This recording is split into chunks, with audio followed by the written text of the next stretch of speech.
Hi there folks, my name is Jonathan Hopper and I will be your professor this semester in Online Bio 103. Let's take a few minutes to go over how the class is going to be run and see if I can't show you where everything is that you're going to need. Alright, and away we go. Alright, what we have here is the home page for Shelton State Community College. If you're finding this video, you've already done what I'm asking you to do. But generally speaking, what I will do is I will go to My Shelton, provided my computer will log in a timely fashion.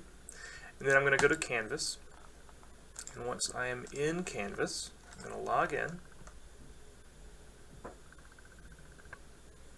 Now that I've logged in, what we will do is we'll go to your class, which is Bio 103 W03. Now, this is what our Canvas should look something like. Do I have a student view over here? I oftentimes have a student view. There it is, right there. All right, so here is specifically what your Canvas should look like. And on the left-hand side, what you're going to find is official syllabus, announcements, modules, assignments, grades, and then things you don't necessarily utilize. All right. For our purposes, let's go into the official syllabus first. Your official syllabus is going to look something like this.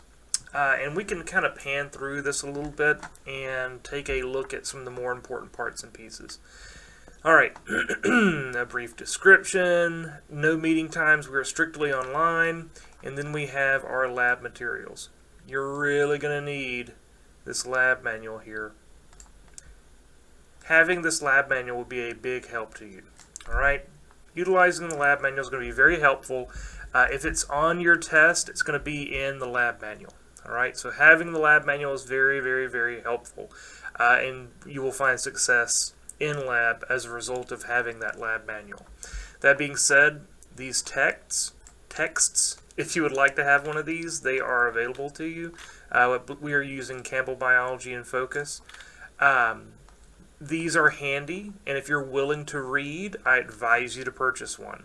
If I were taking this class online, I would 100% purchase a textbook because I would read the chapter and then go over the materials that I provide for you as your professor, and it would be a real boost towards getting your grades where you want them at the end of the semester.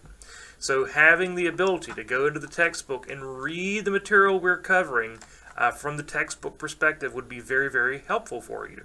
That being said, if you're not going to read the textbook, I don't advise you to waste your money on it. Alright, now, do you have to have the textbook in order to pass my class? The answer is no.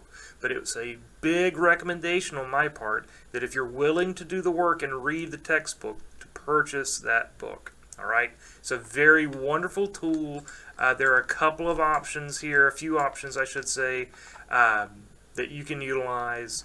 Having the book would help, but again, if you're not going to read it, don't waste your money.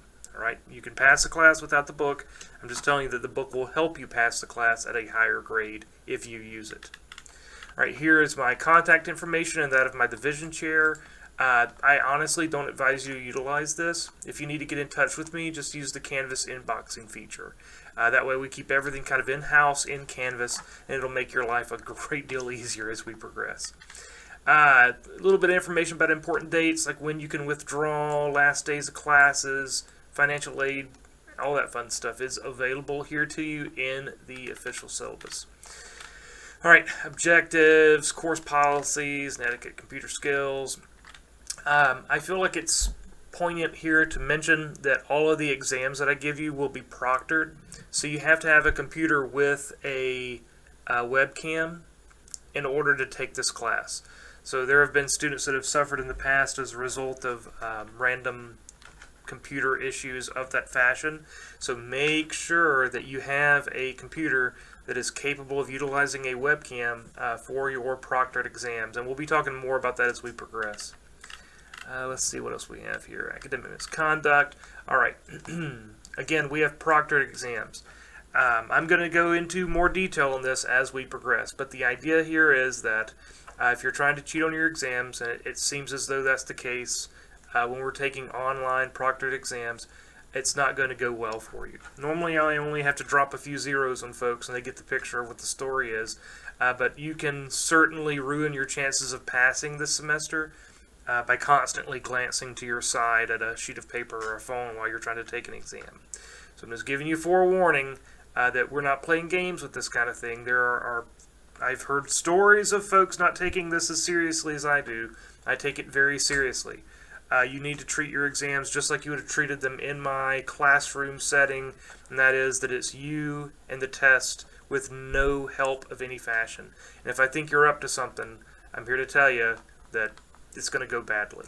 All right, so just please keep this in mind as we progress. All right, let's see what else we've got here. Emails. Yeah, if you need to get in touch with me, just use the Canvas inboxing feature. All right, evaluation. Here's what this says, folks. It says you will have 3 lecture exams and 2 lab exams that are worth 100 points each, and that's a fact. So we have 3 tests in lecture, 2 exams in lab, and they are quite different from one another.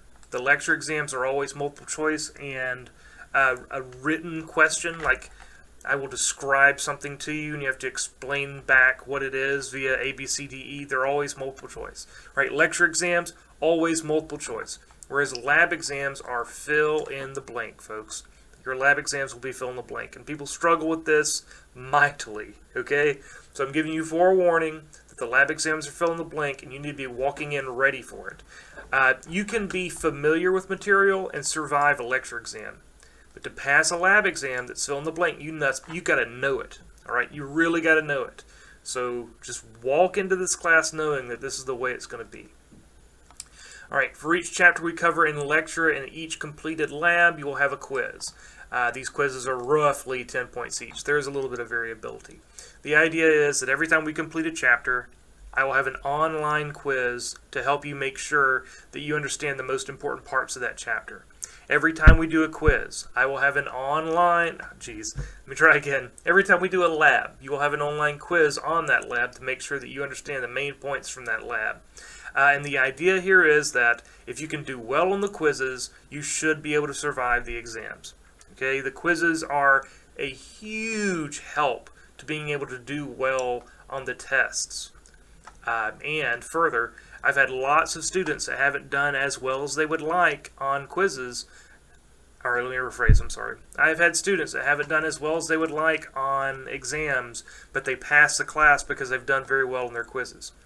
If you take my quizzes and you're done in 5 or 10 minutes, you're not doing it right. Your quizzes should take 20 or 30 minutes because you should be looking up every single question and making dadgum sure that you know exactly what's going on. All right? The quizzes are there to focus you on some of the more important aspects of the class, so utilize them as such. All right. In-class assignments, which we're not going to do. We will have some other random points throughout the semester. We'll see that as we progress. All right. Let's see, attendance and making up work. Don't miss my tests, all right? Don't miss my tests. It would be a very bad idea for you to miss your exams. On our classes, what I tend to do for online class is I make exams available on a Sunday, and then I have the exam close on a Monday. That gives you, what I'm going to try to do this semester is a 24-hour period. Okay, 24-hour period. So we'll probably open the exam at 5 o'clock on Sunday and close the exam at 5 o'clock on Monday. Open it at 5 on Sunday.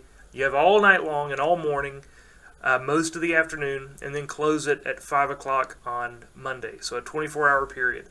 And that's part weekend and part weekday. If you can't find 45 minutes in a 24-hour period in order to take an exam that you've known existed from this very moment, because I have your calendar up right here, then we have other problems. Right? So, for instance, your first exam, you can see listed here, and notice it says the following. This schedule here is a Tuesday-Thursday schedule. I'm trying to keep you guys in line with my other face-to-face classes, and they're all Tuesday-Thursday, so I'm showing it to you as such. This schedule is a Tuesday-Thursday schedule used in my regular Bio 1 classes this semester. Think about the dates here as weeks. All right, so this is like the week of the 16th, the week of the 23rd, the week of the 30th. And these are things that you need to do during those weeks. So the week of the 30th, which is a Tuesday, but the week of that 30th of August, you should be doing chemistry, all right, the chapter on chemistry, and the lab on the microscope. And I'll be reminding you of this as we progress, so it's not like any of this is going to sneak up on you.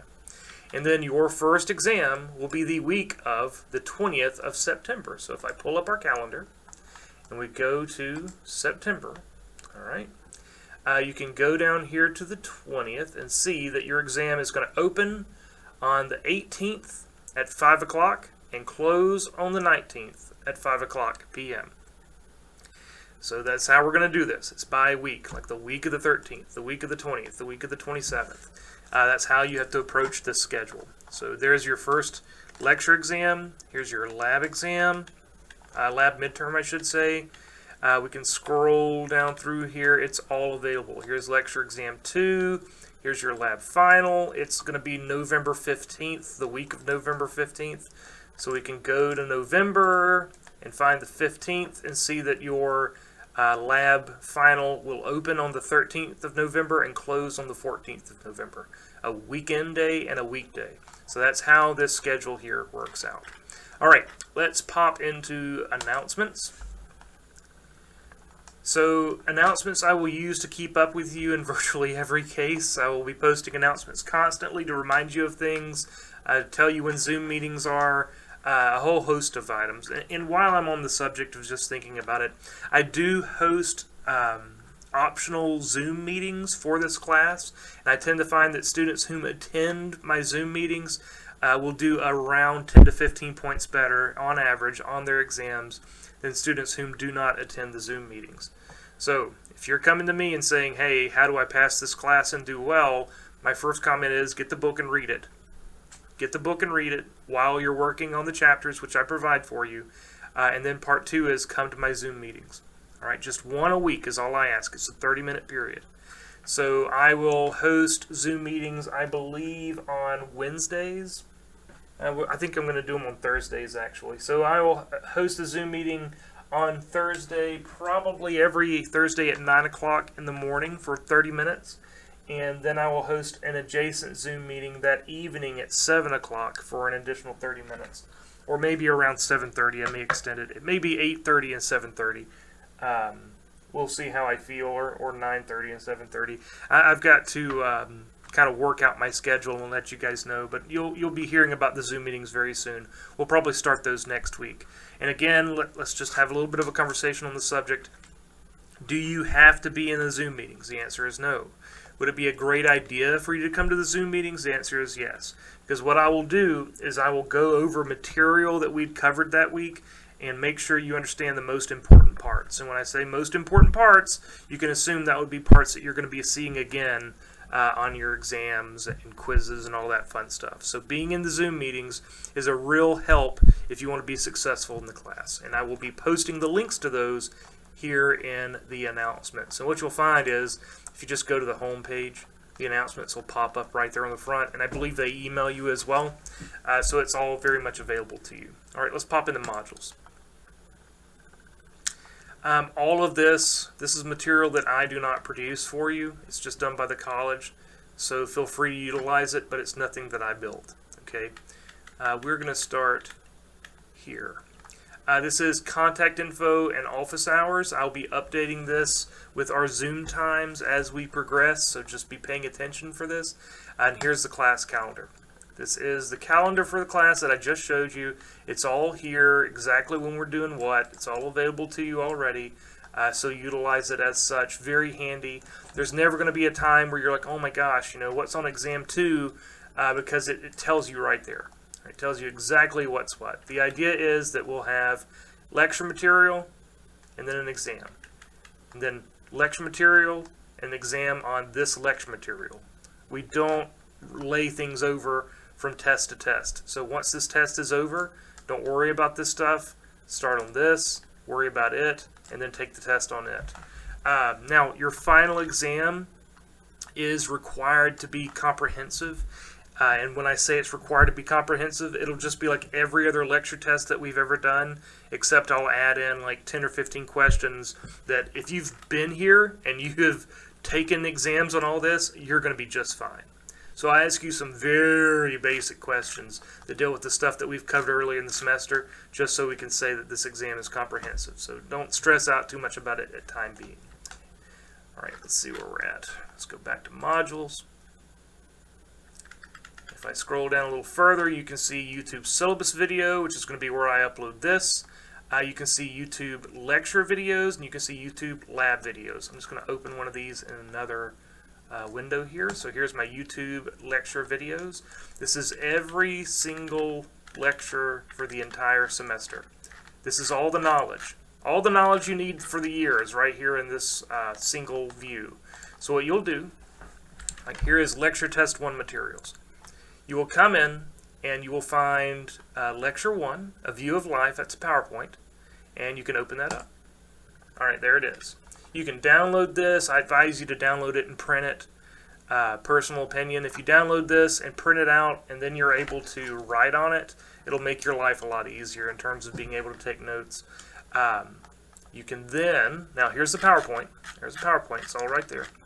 You can come into my YouTube lecture on the subject and open that up. And y'all hear that thunder? Let's go through it fast, and then we'll go through and hit the details. All right. All living things are organized from the... So this is a lecture on this PowerPoint. All right, that's a lecture on this PowerPoint. So it's all available to you already, and it's all up there. Okay, so very handy. My advice is, again, to print out this lecture, watch the videos on the lectures, and take notes as such. And that's going to be how you do things. Once you have done this, I will have a quiz available for you on this chapter just to make sure you understand the most important concepts of it. And that is sort of how the class is going to go. So there's all the lectures. I will have the quizzes up as time progresses. There are study guides for every exam. Like there's a study guide for the first lecture test. Here is lab material. I've got a study guide for the lab materials already up. Here are the lab worksheets, which I advise you to utilize to help you get through the labs. So your lab manual has the lab in it that you'll be completing, and you'll be following along with me in your, let's go back in here, modules, and YouTube lab videos. You'll be following along with me in the labs as we complete labs together on video. And if you can answer every question on my lab worksheets, there we go. If you can go through and understand everything I'm asking you on these lab worksheets and see the images and understand what the images are showing you, there's very little chance of you doing poorly on my exams. If you really know the answers, if you can take one of these lab worksheets and work through it and know everything that's on it, look at this, it's 2 pages long, your chance of doing poorly on my lab exams is very low. I build these lab worksheets as a means of helping you be more successful in lab. So utilizing these would be very helpful for you. All right, and I think that's about it, folks. That's a good primer to get you started in the class. If you have any questions, comments, or concerns, please feel free to email me or inbox me primarily. Inbox me here on Canvas, or just join up on the first Zoom and we can talk through any questions that you have. So I'll be posting a Zoom link pretty soon. All right, thanks, folks, and have a great day. I hope we have a wonderful semester.